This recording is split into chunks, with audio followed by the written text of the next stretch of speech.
Thank you everyone for attending this sessions and the summit and for your engagement in this field. I'm Anna de Plessis and teaching is my passion, and I research around out-of-field teachers is currently my life. And I'd love to talk to you this morning about why do we need policies in this space? Because it is time to get real about the out-of-field teaching phenomenon. Well-designed policies will offer guidance and clarity around expectations, consistency, accountability, and compliance with legislation, our macro policies. Access to accurate information is significant when we talk about development of policies, HED 2015. I argue for policy development that addresses the effective management of the implications the out-of-field phenomenon has on quality of education and the well-being of our teachers, our students, and our leaders. In my view, the phenomenon is like that difficult, sometimes unwanted family member. The phenomenon will always be a member of the education family, and we need to explore and learn how to manage and lead this phenomenon. I argue for a micro-education policy development model, the MEP model, a framework for structuring decisions, constructing tailored policies that binds policy development to an ongoing, comprehensive cycle of noticing, knowing, acting, and reconsidering with a context consciousness. Please allow me to do acknowledgement of country from Griffith University's side. Griffith University acknowledges the traditional custodians of the land on which we are meeting and pays respect to the elders, past and present, and extends that respect to all Aboriginal and Torres Strait Islander people. Thank you.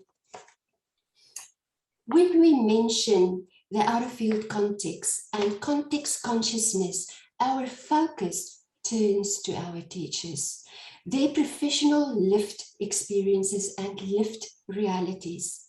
Research shows that teachers find themselves in out-of-field positions because their school leaders ask them to fill certain positions, and they often have a loyalty towards their leaders. Nielsen, 2007, noted that ongoing classroom challenges corrode the learning culture and frustrate teachers and students if they do not achieve the results expected. Key dispositions influencing this teaching space are anxiety, tension, difficult guilt, blame, and a lack of acknowledgement. And this lack of acknowledgement brings us right back to the absence of policies in this field. Allow me to turn your attention to the Australian Professional Standards for Teachers, page 2.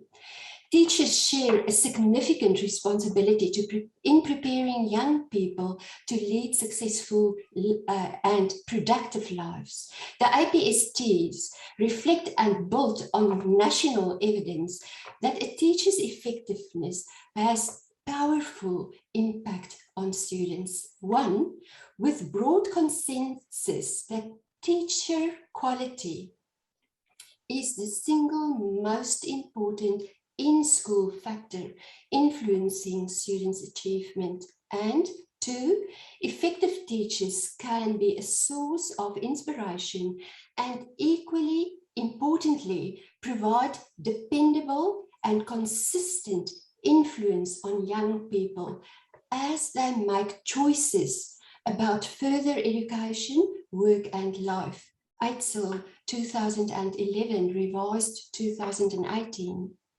I will be referring throughout this presentation to our IPSTs. Is someone out there listening? We need to take note.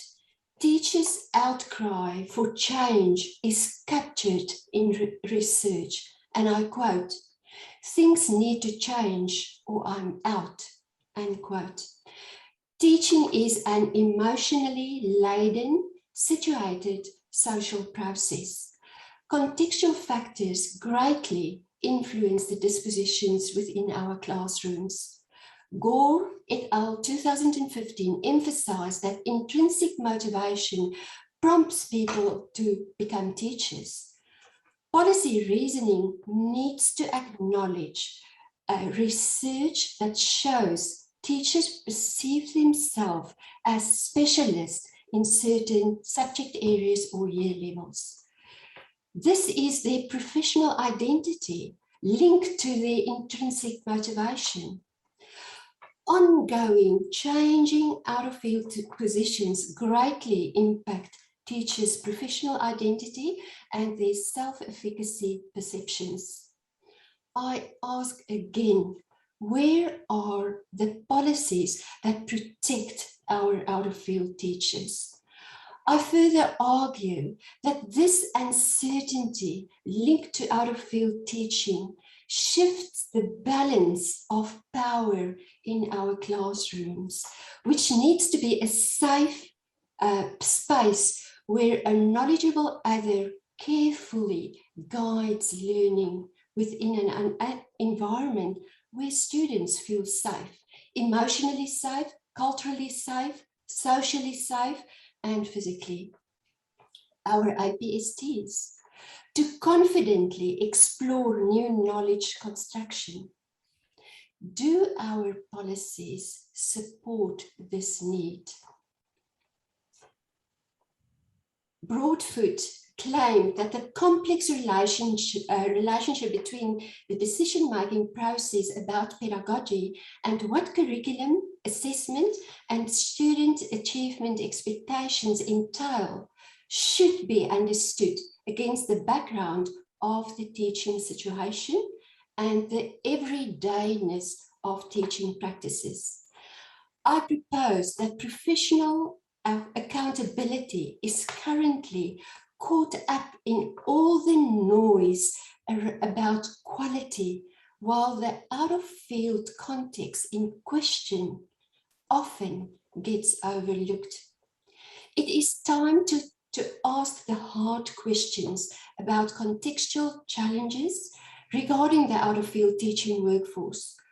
Policies, and I advocate for micro-education policies, policies developed with a specific context consciousness, which aim to protect and guard our classrooms and those engaged in this space, with the ultimate purpose of supporting effectiveness in the learning space. Again, our IPSTs. Micro-education policies have the potential to accommodate our concerns about quality and demonstrate respect for the society they impact. Red flags for workforce and workplace stability. Teacher attrition and shortages are important enough to reach out through policy discussions linked to the context-focused concerns, in this case, the out-of-field concern. Uncertainty in classrooms transform teachers, and in this case, out-of-field teachers, into vulnerable and uncertain classroom managers with anxious students, October 2007. We have a tendency to reactively engage in education quality issues. Once we react, change takes place. For example, as we have seen with the out-of-field teaching and the STEM domain, I am, however, concerned about the time we allow for the phenomenon to develop within certain subject areas and year levels before we react. Once it becomes a crisis, the time involved to rectify the issue becomes extensive. Research-informed policies to effectively manage the phenomenon involve quantitative and qualitative information. Lingard, 2010, cautioned that there is always a lot more going on beyond the numbers. Policies have a job to do. So have all of us, you, me, within the context, the specific context where we function. Impacting out-of-field teacher retention means paying more attention to how their work is designed. Policy impacts across ecological system levels. It becomes the link to the well-being of our teachers, our students, and our leaders. Commitment to improving student achievement is clearly demonstrated through the attention published outcomes such as PISA results received, OECD 2014, 2018, TIMSS 2019. All 2005 described performance and achievement information, PISA data, and I quote, a policy lever, and suggested that both accountability and data are, and I quote, at the heart of contemporary reform effort worldwide, unquote. Linker 2014 to emphasize that information offered through the OECD have, and I quote, significant influence on education revolution. My attention now turns to our Australian PISA outcomes, and I underline the possible impact certain policy discourses have on the reality linked to the out-of-field phenomenon. Kubin, 2019, noted that teachers' effectiveness is measured and rewarded by their students' performance and results. Where does this leave our out-of-field teachers? Let's talk expectation and standards.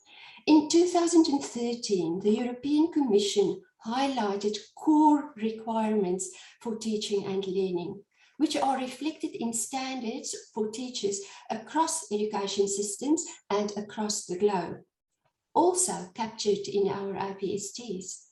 Sound knowledge framework, curriculum, theories, assessment, deep knowledge to teach specific subject areas, classroom management skills, pedagogy knowledge and confidence, interpersonal skills, commitment to critical reflection, positive dispositions towards diversity, context and student awareness. All of these aspects become significant challenges for our out-of-field teachers. Out-of-field teachers admit that they will rely on textbook teaching, and I argue this survival style of teaching not only harms teachers' sensation of self-efficacy, but also makes them vulnerable and negatively influence their students' outcomes. Research indicates complex emotions and dispositions embedded in lived experiences that are part of the out-of-field phenomenon. Feelings of incompetence, fear, and lack of confidence. Scholarhood 2011 shared that once a teacher has a reputation within a community, these word of mouth perceptions can stretch beyond the classroom, across year levels, and even outside school context. With career implications for these teachers? Do we have policies in place to support the development of emotionally, socially, and culturally safe learning environments for all involved? In the policy space, we return to teachers and teaching and focus on the ideology of the ideal teacher and the role the ideal teacher, as reflected in our IPSTs, has to fulfill. I ask, what happens to our teachers within this ideology of an ideal teacher against the background of the out-of-field phenomenon? We need to partner to manage the phenomenon. Efforts to effectively manage the phenomenon and its implications should be embedded in developing contextual knowledge. As Van Maan in 2016 explained, to know something is to know what that something is in the way it speaks to us, in the way it relates to us, and we to it. Policies. Creating microeducation policies that are fit for context, increasing pedagogical awareness, recognizing the art of teaching practice needs to be our objective. These policies have the potential to support and guide out-of-field teachers to take ownership of their specific situation, which might be an unfamiliar curriculum and or related pedagogical knowledge limitations or gaps. Van Maan prompted an awareness of the space that belongs to curriculum and instruction, leaving us with questions about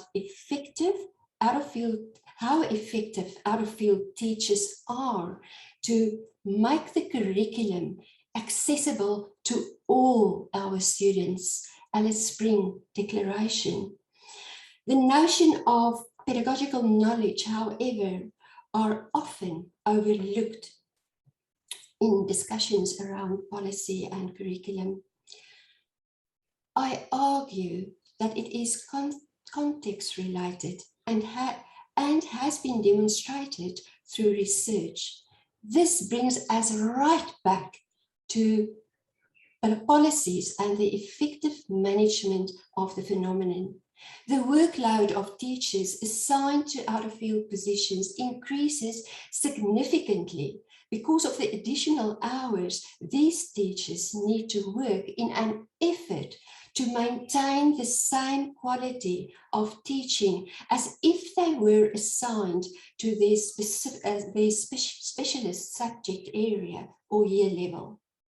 And this opens another layer of complexities for workforce stability, as well as teacher and student well-being. What can out-of-field focused policies do for workplace and workforce stability? How can we ensure we retain and minimize turnover of out-of-field teachers? Out-of-field teachers need time to adjust and to develop expertise in an unfamiliar subject or year level, and to develop sound knowledge and pedagogical knowledge. Research mentioned up to 3 years. It takes time to settle down in an out-of-field subject area or year level. This is significant empirical information for microeducation development. Targeted policies are needed to demonstrate acknowledgement of out-of-field teaching, policies that improve teacher quality through training options, support and focus on out-of-field teachers' career development. We need to take ownership of the phenomenon in our schools. How? By developing fit-for-purpose strategies to manage the phenomenon and its implications, micro-education policies developed through strategic partnership, engagement, and stakeholder appreciation of the real-life experiences inside our classrooms to bring reality back into our policy decisions. Taking ownership involves acknowledging out-of-field teaching and out-of-field teachers' assignments, consultation between out-of-field teachers and school leaders, construction of open communication strategies, information channels for school community understanding, and commitment to tailored support for out-of-field teachers. Policy decision makers are charged with accountability, and in this case, our school leaders should be supported in their responsibilities to develop a culture of effective teaching and learning opportunities within their schools, reflecting a context consciousness, IPSTs.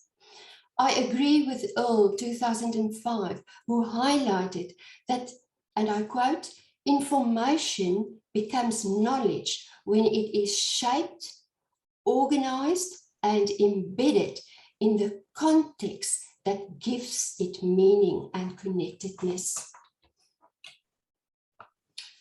Developing policies that acknowledge the uniqueness of our schools and classroom contexts, noticing, understanding the meaning of safe teaching and learning environments for all involved. The deep context consciousness that binds policy development, research-informed evidence, and context together offers a differentiated, customized framework specified to effectively and carefully manage a global phenomenon within a local context, focusing on specific implications and influences. I propose the MEP model approach as an acknowledgement of our uniqueness and interconnectedness of education, reality, and effective education improvement strategies. And again, in this, I acknowledge the Alice Spring Education Declaration. To conclude, we need policies that stimulate a discourse of targeted care, active engagement, and support.